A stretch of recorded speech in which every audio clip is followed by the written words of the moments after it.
Hello అండి. అందరికీ నమస్కారం. అడిసిమిల్లి గారు నమస్తే సార్. నమస్కారం అండి. సార్, రవ్వంత రెడ్డి అన్నారు.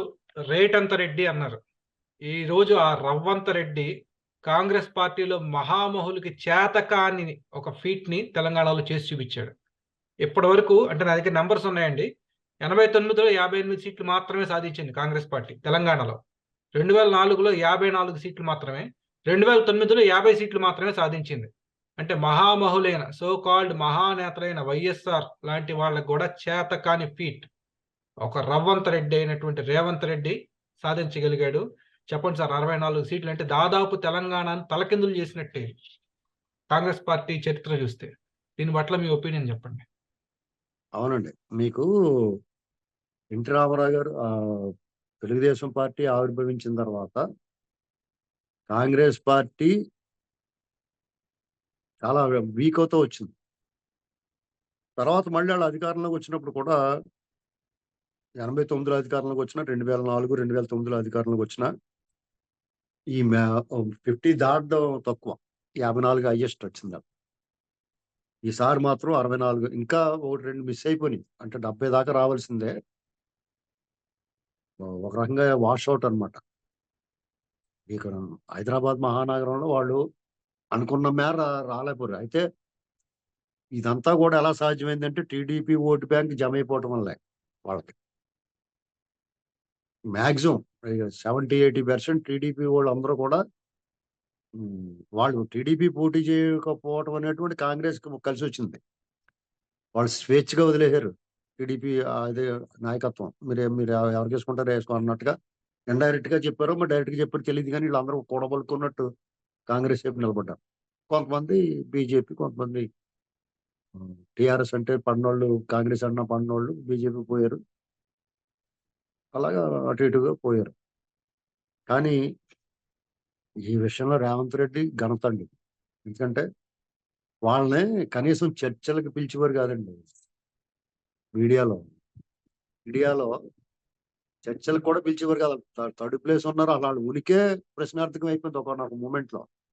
మీడియాలో అసలు స్పేస్ లేదు. వాళ్ళ యాక్టివిటీ చూపించలేదు. అటువంటిది ఈ రేంజ్‌లో తీసుకొచ్చాడంటే అతను పీసీసీ అధ్యక్షుడు అవ్వకముందు ఎలా ఉంది? ఉత్తమ్ కుమార్ రెడ్డి గారు ఉన్నప్పుడు ఎలా ఉంది? తెలుగుదేశం పార్టీ పొత్తు పెట్టుకున్నా గాని గెలలేకపోయాడు. తిరిగి తెలుగుదేశం పార్టీతో పొత్తు పెట్టుకోవడం వల్ల ఓడిపోయామని చెప్పాడాయన.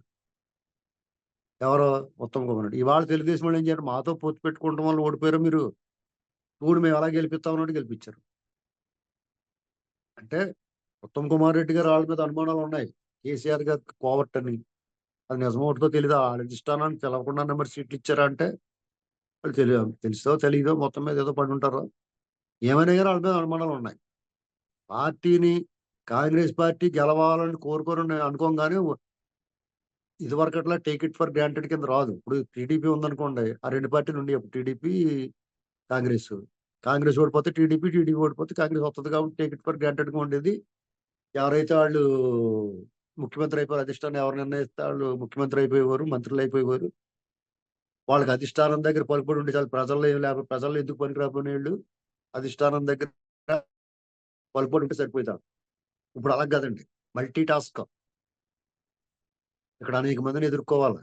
పార్టీలు ఎదుర్కోవాలి, బయట ఎదుర్కోవాలి, అధికారంలో ఉన్నోళ్ళని ఎదుర్కోవాలి, విపక్షాలను ఎదుర్కోవాలి, మీడియాని కూడా ఎదుర్కోవాలి. ఇక్కడ మీడియా కూడా ఒక రకంగా శక్తిగా మారిపోయింది. ఇంతమందిని పద్మ వ్యూహాన్ని ఆనాడు అభిమన్యుడు ఛేదించలేకపోయాడు కానీ రేవంత్ రెడ్డి ఛేదించాడు. సవ్యసాచి సవ్యసాచి అంటారు కదా! 2 చేతులతో బాణాలేస్తారు. అలాగే రేవంత్ రెడ్డి సవ్యసాచి ఇందులో.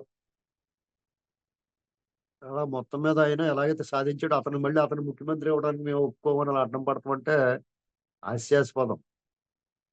అదేం ఉండదులెండి. మొత్తం అంతా సెట్ అయిపోద్ది.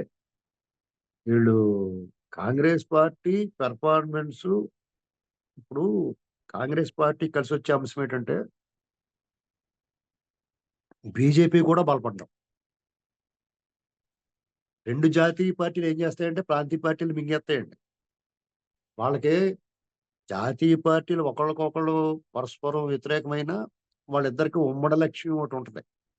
ప్రాంతీయ పార్టీలు సమూలంగా లేపేయాలని. అంటే వాళ్ళు ఎవరి దారిలో ట్రై చేస్తారు. ఒక కొండని అటేపు నుంచి ఒకడు, ఇటేపు నుంచి ఒకడు నరుక్కుంటా, తవ్వుకుంటూ వచ్చేస్తే ఆ కొండ మాయమైపోద్ది కదా! అలా చేసేస్తారు. డెఫినిట్‌గా బీఆర్ఎస్ పార్టీని మాయం చేసేస్తారు. పైగా వాళ్ళు అధికారంలో ఉన్నప్పుడు ఒకలాగా ఉంటారు. కేసీఆర్ గారు జనాల మీద అలిగేసి లోపల పోతారు. చూడండి కనీసం ప్రెస్ మీట్ కూడా పెట్టలేదు. పబ్లిక్‌కి అడ్రెస్ చేయలేదు. అలాంటివి మొదలు చేస్తాడాయన.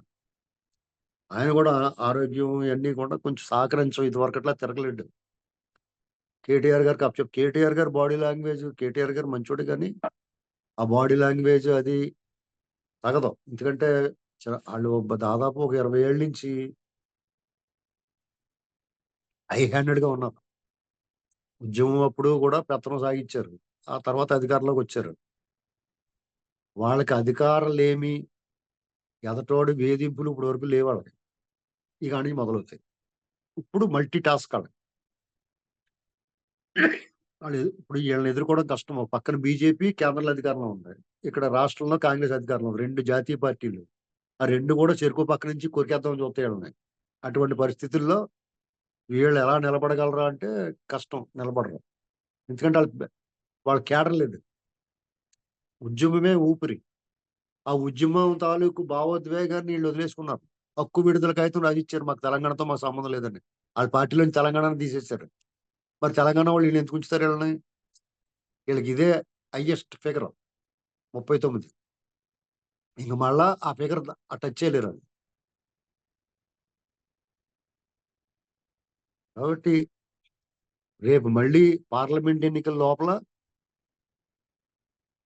బీఆర్ఎస్ పార్టీలో ఉన్నోళ్ళు చాలా మంది అటు ఇటు జంపింగ్ చేస్తారండి. పార్లమెంట్ ఎన్నికల్లోనూ ఇంకో దెబ్బేస్తారు. 2, 3 గంటలు గెలవరు. మాక్సిమం 2, 3 వస్తాయండి. బీఆర్ఎస్‌కి రావు. అంతకన్నా రానివ్వరు. ఏమైనా చేసేస్తారు. మీకు కాంగ్రెస్, బీజేపీ ఇంకా కొంచెం పుంజుకుంటది. లాస్ట్ టైమ్ 4 వచ్చినాయి కదా! ఈసారి 5, 6 వస్తాయి పార్లమెంట్‌లో. ఒక ఓటి ఎలాగా పాత బస్తీ ఓటు పట్టిపోతాడు. 7 కారు, సారు 16 అన్నారు కదా! ఈసారి ఈళ్ళు 10 కొడతారు ఈసారి కాంగ్రెస్ వాళ్ళు. కాంగ్రెస్. అంతే అండి. చూద్దాం సార్. ఎలాగో ముందుంది ముసలి పండగ అంటారు కదా! మరి ఎలా ఉంటదో అవును. చూద్దాము. థాంక్ యూ అండి.